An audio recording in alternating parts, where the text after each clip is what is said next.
Cześć, odzieżowe podsumowanie sezonu wyszło nam bardzo długo, dlatego podzieliliśmy je na 2 odcinki. Co znajdziemy w tym odcinku? W odcinku numer 2 znajdziemy kombinezony, znajdziemy też nereczki, buty, tak. No i coś tam będzie też o interkomach, także zapraszamy. Dobrze, więc możemy płynnie przejść do butów. Dobrze. Trampeczki Dainese może ja chciałam też pokazać. Ja w nich chyba nie jeździłam w tym roku za bardzo, może 2 razy, ponieważ ja je łączę z jeansami, a że w jeansach właśnie nie jeździłam w tym roku, to w nich mało, ale ja kocham w nich chodzić. Po prostu jak się robi chłodniej, to do właśnie jeansów, do różnych takich codziennych stylizacji bardzo fajnie pasują. Po 2 sezonach są już trochę brudne, tutaj zrobimy zbliżenie, pokażemy, ale nie ma tragedii moim zdaniem, te jasne kolory dają radę. Podeszwę można wyczyścić. Ja ją pokazuję taka, jaka jest. Przed czyszczeniem chemią do kuchni, do łazienki, na gąbeczkę pryskacie po prostu i to bardzo wszystko pięknie schodzi. Sznurowadło wrzucam do pralki też na mydle, mnie takie mydełki do odplamiania przed wrzuceniem do pralki, więc one są potem śnieżno-białe, wychodzą z pralki, także to można w każdych butach stosować. Natomiast no, ten design jest bardzo fajny, one są bardzo wentylowane, jest czasami w nich zimno też, jeżeli jest, nie wiem, 20 stopni, czasem 22 stopnie, jestem z szluchem, to jest mi w nich za chłodno, czuć tam huragan w środku. I to, co zauważyłam, jak jeździłam Gladiusem, to mi też sznurowadła kompletnie nie przeszkadzały, jeżeli chodzi o kolizję z różnymi dźwigniami. Dziękuję za podpowiedź. Natomiast przy Kawasakim, jak wsiadam jakby do jakiegoś filmu, to poczułam, że mi te sznurowadła tam przeszkadzają i że następuje ryzyko zaczepienia tym sznurowadłem o dźwignię i... No to jest bardzo niebezpieczne w momencie, kiedy siadamy z motocykla, się zatrzymujemy i noga więźnie gdzieś wignie i nagle niestety do gruntu się nie da sięgnąć i się robi kłopot. Więc jeżeli kupujecie sobie trampeczkę ze sznurowadłami, to wsiądźcie też na swój motocykl albo na taki, który stoi w salonie, żeby sobie zobaczyć, czy to nie będzie Wam gdzieś haczyło po prostu. Żeby filmu nie przedłużać, ja wziąłem tylko jeden bucik ze sobą na dzisiaj i jest to bucik, który kocham, lubię, szanuję i jest moim odkryciem. Też to są buty, których nie dostaliśmy do testu, je normalnie kupiłem w sklepie i okazało się, że trafiłem w 10, ponieważ są to buty treningowe, a jak wiecie, no ja staram się jak najbardziej uczyć jeździć i to mi bardzo pomaga w tym, żeby robić właśnie fajne testy, które są również wiarygodne w miarę, bo jeżeli nie umiemy jeździć albo ktoś robi testy i jakby no, spędza dużo czasu w domu albo nie jeździ, no to one tracą sporo na swojej wartości, więc jest to but, który jeździ ze mną od 3 lat i od 2 lat, tak samo jak rękawice Five'a, stosuję je na każdym treningu. But jest wyposażony w zawias, który nigdy mnie nie zawiódł, pomimo tego, że stopa, jak widzicie po slajderze, potrafi się dotknąć asfaltu i potrafi się zawinąć pod podnóżek, więc nigdy mnie to nie wysadziło z siodła, nigdy nie miałem kontuzji w ogóle stopy, a już nie mówię o stawie skokowym.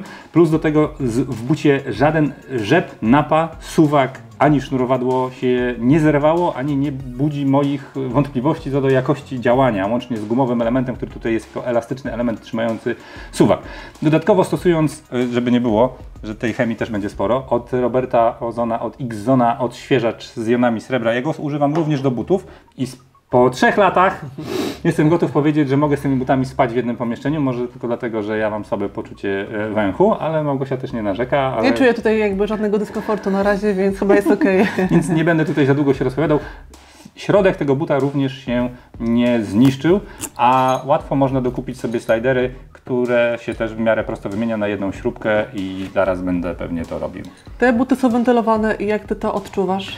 Jeżeli chodzi o wentylację, po pierwsze to nie są one jakoś wybitnie wentylowane. Kiedy jest bardzo zimno i jedziemy z większą prędkością, owszem jest to odczuwalne, natomiast w takiej normalnej eksploatacji, kiedy chodzimy, to też but do chodzenia nie jest idealny, raczej można w nim spędzić cały dzień na torze lub na placu, ale żeby pójść zwiedzać, znaczy pójść do motocykla, zejść z motocykla, pójść się napić, psiku kupa, jakby zjeść, okej, ale żeby zwiedzać i pielgrzymkę pieszą uprawiać w nim, to absolutnie odradzam. Pełny zawias jakby to tak.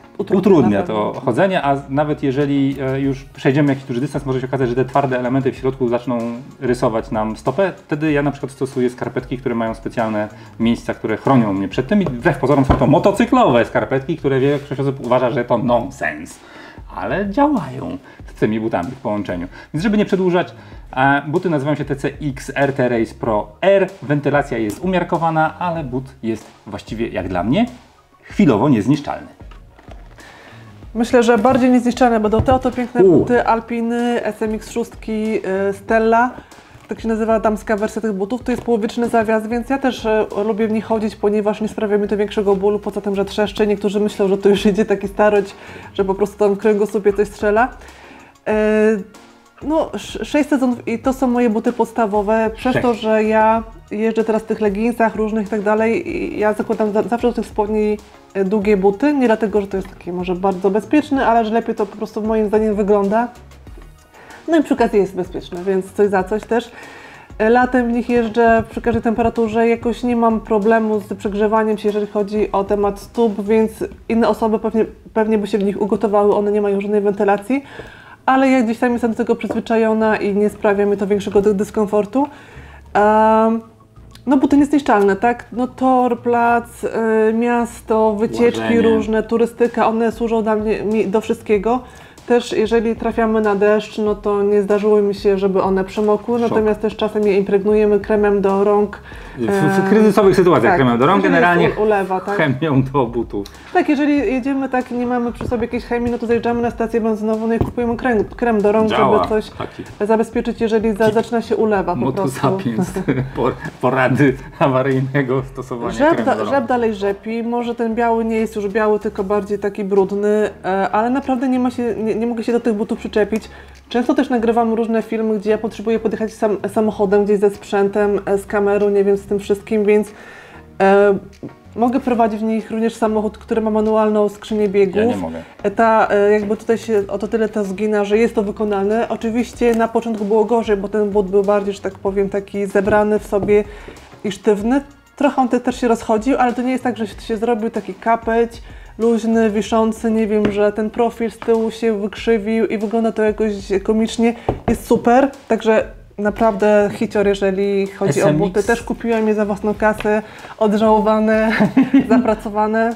SMX 6 to jest but, który zmotoryzował większość Europy i jeżeli chodzi o sprzedaż tego buta, to prawdopodobnie wśród Waszych znajomych motocyklowych jest przynajmniej kilka osób, które SMX-y 6 posiada, niezależnie od płci. To mogą być różne generacje tego buta i one się mogą od siebie odrobinę różnić, natomiast z punktu widzenia takiego hitu, jeżeli but na Was pasuje i jeszcze nie wiecie, czego oczekujecie od buta, to jest but, który można polecić właściwie do wszystkiego. On we wszystkim jest niezły, a właściwie można powiedzieć, że wszystkim jest dobry.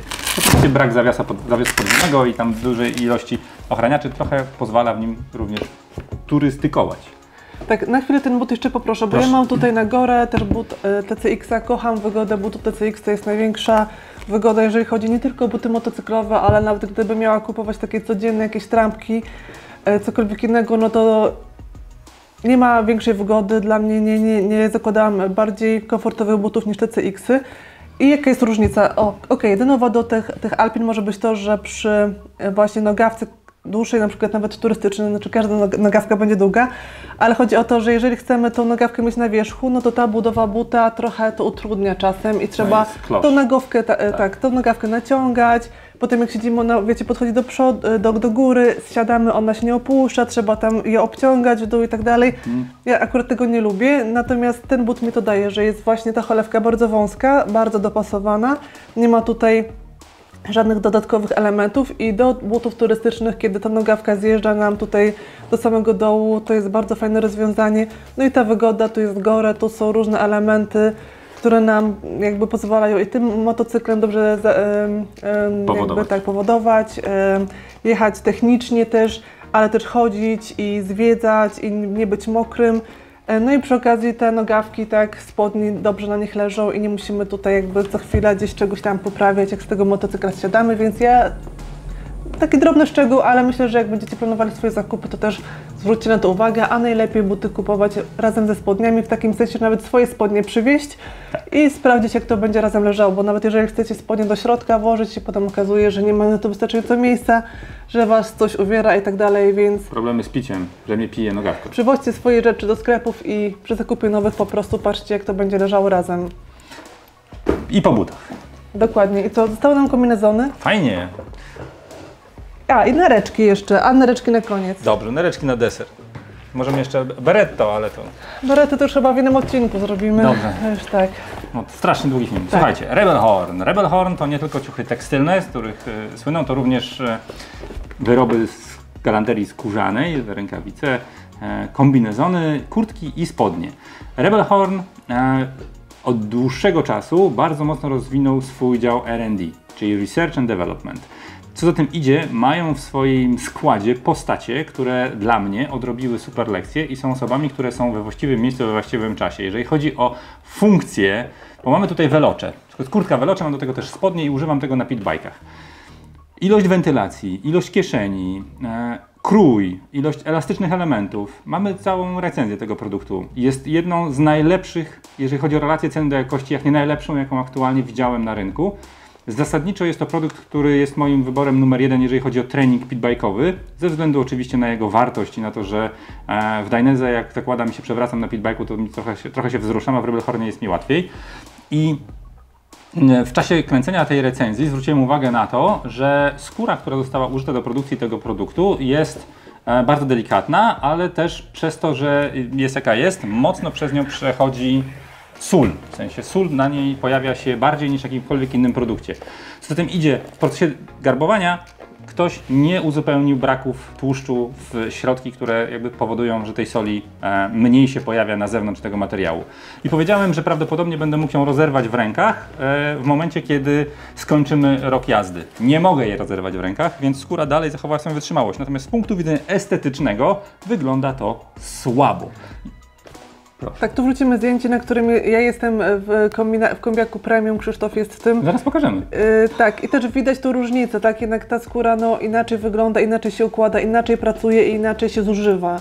Także jeżeli płacicie za premium, no to też... Dostajecie premium. Jeżeli warto płacicie dopłacić, mniej... tak, jest ogromna różnica, Nie bo da się te tego skóry przeskoczyć. w markach premium są dostarczane przez specjalne garbarnie, tam te zwierzątka są, no, że tak powiem, też wybierane. Tak, są traktowane z tak dużą czułością i wrażliwością, że są wręcz lepiej traktowane niż moja skóra na bardzo mojej skórze. duża selekcja, tak? Natomiast tutaj w tych takich budżetowych rzeczach to nigdy się nie wie, tak naprawdę producent, znaczy jakby taki zamawiający, taka marka jak Rebelhorn, na co W tej trafi. kwocie myślę, że nie da się osiągnąć takiej jakości. Jakby można trochę zmienić, ale myślę, że tej poziomu premium nie da rady. Kombinezony skórzane, czy szymy, czy też nawet Rebelhorna, które jakby tak nie reagują źle na tą sól, tak? Więc jakaś partia kiepska się trafiła, no i tyle. Tak, Pamiętajmy też, że jest to jeden z najprostszych i baseline'owych produktów Rebelhorna i myślę, że jeżeli była szukana gdzieś oszczędność na tym produkcie, to prawdopodobnie była to skóra. Więc jeżeli będzie iteracja kolejna modelu Veloce i będzie on kosztował trochę więcej, w mojej ocenie będzie to duża zaleta tego produktu i można go poprawić, w sensie można go zrobić dużo lepiej, zmieniając wyłącznie skórę. Tak, także pozdrawiamy ludzi z Rebelhorna. Dobra robota. Super, w ogóle pomysł, jakby cała konstrukcja, przemyślane jest to bardzo wszystko. Natomiast z materiałem trzeba tutaj jeszcze poszukać chyba innego dostawcy i wtedy będzie cacy. Będzie bardziej niż cacy. Lecimy do premium. Tak. Kombiaki, które po kilku sezonach wyglądają jak nowe. 3 sezony ma ten kombinezon, moi drodzy. Jak znajdziecie na nim ślady soli, to dajcie mi znać. Oczywiście ja po każdym treningu każdy z tych kombinezonów staram się czyścić. Więc one są, one są traktowane z godnością. Natomiast Rebelhorna nie da się utrzymać w takim stanie, jak ten właściwie bez większego trudu można tak przywrócić. samo się w każdym pocisz. Tak, no jakby robię tą same ćwiczenia na tym samym motocyklu, jakby w tej samej aurze wręcz, więc jakby to nie jest, po prostu częściej robię to w Rebelhornie ze względu na to, że no Dainese bardziej płacze jak to robię. Natomiast tutaj mamy uszkodzenia na barku, jest kilka fikołków. W tym kombinezonie również zrobionych jest przetarcie na tyłku, takie drobne, ale naprawdę drobne i to wszystko za pośrednictwem środków, które, znowu kolejny środek do czyszczenia i konserwacji skóry. Są 2 takie oddzielne środki od X-Zona i ja je stosuję zarówno na Rebelhorna, jak na każdy właściwie skórzany wyrób, który mamy.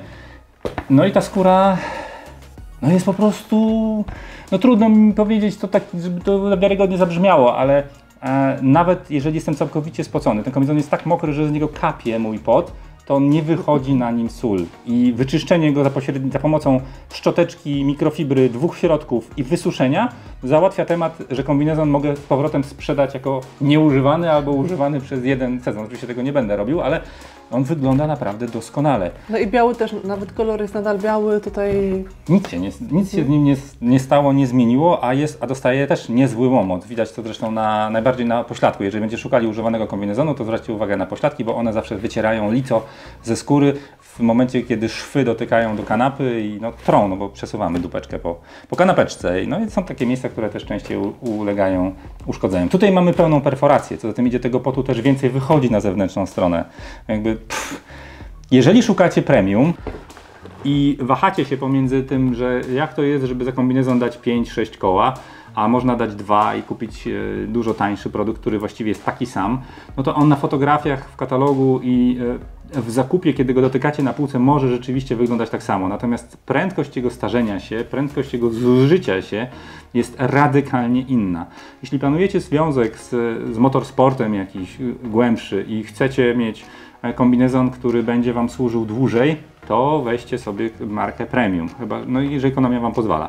Jeżeli zaś jesteście na początku tej przygody i jeszcze nie wiecie i zaczynacie swoje treningi, to być może warto, żebyście zaczęli od kombinezonu, który jest tańszy, dlatego że nie wiecie, co będzie jutro i czy nie powiecie, dobra, ale to nie chce mi się już jeździć, nie chce mi się już przewracać. B, może się okazać, że Wasza droga motocyklowa dopiero Wam powie, jakiego kombinezonu szukacie, bo może okaże się, że chcecie mieć airbag, może będziecie chcieli mieć kombinezon jednak dwuczęściowy, albo jednoczęściowy, albo będzie to supermoto i nie będzie sliderów, albo będziecie potrzebowali kombinezon, który będzie miał dodatkowe funkcje, które dopiero będziecie odkrywać. Natomiast trwałość skóry premium jest nieporównywalnie większa niż prostego kombinezonu. Myślę też, że dopasowanie eliminuje wiele kombinezonów, tak? No bo są osoby, które bardzo by chciały mieć kombinezon danej marki lub dany model, ale on po prostu nie leży. I tutaj też często właśnie ten zakup jest spowodowany tym po prostu dopasowaniem, a niekoniecznie jakimś takim rozsądnym wyborem. Co też jakby mnie dotyczy, tak? Jestem wysoka, jakieś modele Helda bardzo mi się podobają, ale ciężko tam mi się jakoś rozpasować, a tak samo ten Speedy, jest piękny kombinezon, tak? Chciałam go ze względu na wygląd, też jakość włoska marka premium, mało znana, ale niestety rozmiarowo to tragedia. Ja też mogę mieć tylko czarny, bo przedłużane rozmiary są tylko czarne, a ja mam 98 rozmiar i Dainese akurat robi taki rozmiar, całe szczęście. No i szybko kończymy tutaj deser. My jesteśmy fanami różnych akcesoriów motocyklowych, kochamy nerki. No jeżeli chodzi o nerki motocyklowe w sklepach, nie ma za dużego wyboru. Mamy jakoś Ogio, jakieś takie... Ogio jest spoko, powiedzmy, tak? Ogio akurat jest spoko. Jest również Speedy. Tych nerek pojawia się coraz więcej. Właściwie każdy producent teraz robi albo kaburę na udo, albo nereczkę. Ale natomiast one są wszystkie takie same, nie różnią się za bardzo podobne niczym, tak? Jak chcemy coś bardziej zaawansowanego, że sobie wybieramy, nie wiem, gabarytowo, czy jeżeli chodzi o wielkość różnych schowków, segregację rzeczy, którą tu możemy zastosować, to nie ma w ogóle wyboru, jeżeli chodzi o te rzeczy motocyklowe. Słabo. I od wielu lat szukamy rozwiązania, które spełni nasze oczekiwania. I tak, obsługujemy tą nerkę w rękawicach, więc fajnie, żeby troczki były dłuższe. B, jeżeli już chcemy się dostać do panelu, do którego musimy wyciągnąć coś, co jest spore, w sensie coś, co jest trudno dostępne, to nie chcemy tam wkładać ręki i szukać chusteczki albo tam... Dobrze by było, żeby dało się ten panel otworzyć i albo przez kieszeń, albo przez dodatkowe wejścia dostać się do środka, żeby nie musieć w tym grzebać. I te rozwiązania, akurat ta nerka robi to inaczej. Tak, pokażemy na zbliżeniach, bo teraz hausujemy dosyć mocno nimi, pewnie w mikrofonach to słychać. Słuchajcie, sklepy rowerowe będą Waszym żywiołem. My jeździmy również rowerami, byliśmy na zakupach rowerowych, marka Evoque. Dosyć drogie są te nerki, ale mają taki wybór i taki gabaryt, i wodoodporne, i jakieś inne duże, małe, miliony schowków, miejsc schowków, paski, różne kolory. naciągi. Tu jeszcze są dodatkowe schowki. Potrzebujecie na słuchawki, zatyczki do uszu, cokolwiek, mandaty. Proszę bardzo, chowacie sobie do wodoodpornej kieszeni albo takiej, która od razu je gdzieś tam niszczy. Bardzo dużo ciekawych rozwiązań. My znaleźliśmy taki sklep w Warszawie, który jest w swojej ofercie, można je obejrzeć po prostu organoleptycznie. Na rowery, na różnego rodzaju trekkingi, wyjazdy, gdziekolwiek. Byliśmy na wakacjach, tak? 2 tygodnie tamożnia po innych krajach zwiedzania, jakby taka nerka jest niezastąpiona. Też mają tutaj fajną wentylację, mają taki dystans, który powoduje to, że Nasze ciało tak. pot nie przykleja jej do ciała. To bardzo fajne. Różne kolory, naprawdę mnóstwo różnych funkcji, przegródek. Tu sobie chowacie kasę, tam powerbank, sobie oddzielacie okulary, tak żeby się nie rysowało od innych rzeczy. No mega sprawa. Dla już ekstremistów to nawet są nerki, które mają camelbag i można wyprowadzić rurkę do picia. Jak ktoś już tak naprawdę ekstremalnie potrzebuje i nie chce tego mieć w plecaku, proszę bardzo. Także rozglądajcie się też w sklepach rowerowych za akcesoriami motocyklowymi, bo tam można znaleźć różne perełki, które Wam się sprawdzą. No i ojej, jeszcze interkom został. Tak, najmniejsza rzecz na sam koniec, to wcale nie najmniej istotna. Korzystamy z interkomu, bardzo droga. Korzystamy z interkomu na co dzień. Jeżdżąc motocyklami właściwie nie zdarza nam się jeździć motocyklami bez użycia interkomu. Właściwie jesteśmy troszeczkę od tego uzależnieni, że gadamy cały czas. Znaczy nie cały czas, ale ostrzegamy się, bo tak naprawdę zdarzają się też chwile milczenia i słuchania muzyki. I w tym sezonie mieliśmy do przetestowania Cardo Edge Pro. Tak. Jest to właściwie bliźniacza centralka do tej, którą mieliśmy do tej pory, czyli Cardo Edge. Pro, film sobie obejrzycie, Pro ma trochę różnic. I zaskakujące jest to, że ja osobiście, bo usiadłem na tej centralce, stwierdziłem, dobra, fajne, to mamy tylko jedną, to ja ją zagarnę, pasuje dokładnie do tego samego zestawu montażowego, który mam w swoim kasku, więc dobra, to tam Gosia nie potrzebuje, a ja sobie pojeżdżę. No i okazało się, że fajna funkcja, która sprawdza, czy mamy wypadek, w sensie, bo ta centralka ma taki system, który w momencie, kiedy jest uderzenie, reaguje tym, że wysyła sygnał do wybranego numeru i wzywa pomoc ewentualnie. Natomiast ona cały czas jest połączona z aplikacją i dla mnie dosyć zaskakujący był poziom zużycia baterii w telefonie. W sensie bardzo szybko drenowała baterię, szybciej niż się spodziewałem, bo może dla niektórych, jeżeli macie dobrą ładowarkę w telefonie, bo akurat ja w Hipciu miałem ładowarkę, która nie do końca była idealnie szybką ładowarką i pewnie przy szybkiej ładowarce problem nie istnieje, ale w moim przypadku, no niestety ładowareczka nie dawała rady i bateria w moim telefoniku mówiła: sorry, ale sobie już nie posłuchasz muzyki, a w domu będziesz musiał się podpiąć pod ładowarkę szybką i wtedy wszystko zagra. To taka dygresja. Ale jeżeli chodzi o funkcje, które uwielbiamy, tak, w tych interkomach, to jest nagrywanie dźwięków za pomocą aplikacji, także już nie trzeba montować dziwnych mikrofonów i przesyłu jakby tego głosu gdzieś tam nagrywania i tak dalej, więc jeżeli nagrywamy dla Was różne recenzje, jakieś materiały na placu czy gdziekolwiek indziej, to też często korzystamy z tej funkcji, więc Brawo Cardo, to jest właściwy kierunek rozwoju. Cieszymy się bardzo, że zestawy słuchawkowe, czyli kolejny element, który jest w kasku, może A. wpływać na nasze bezpieczeństwo, B. jest to technologia, która się rozwija i dzięki niej wszyscy motocykliści będą mieli więcej szans na to, żeby móc albo wezwać pomoc, albo zasygnalizować komuś, kto jest w grupie, że coś dzieje się nie tak, a to jest mega ważne. Fajnie, że te interkomy się rozwijają. Szkoda, że ta technologia nie idzie jednak w tym kierunku, że każdy z każdym może się bez problemu połączyć, że nie trzeba stać w upale ileś tam minut i parować tych interkomów i robić resetów, szukać instrukcji w internetach nagle i takich innych rzeczy, że jest to mało intuicyjne jeszcze cały czas, bo gdyby ci producenci chcieli, to na pewno mogliby to zrobić, tak. Ludzie latają w kosmos, więc tutaj jakby, no wiadomo też, że każdy stara się dbać o własny interes i o to, żeby ktoś kupił jego system, a nie inny, ze względu też nie tylko na dodatkowe funkcje, ale pewne ograniczenia. No ale zobaczymy, co przyniesie przyszłość. Słyszeliśmy już różne plotki na ten temat, więc może kiedyś będzie lepiej. No i to by było na tyle, także dziękujemy za oglądanie i zapraszamy Was do subskrybowania naszego kanału. Pa, pa!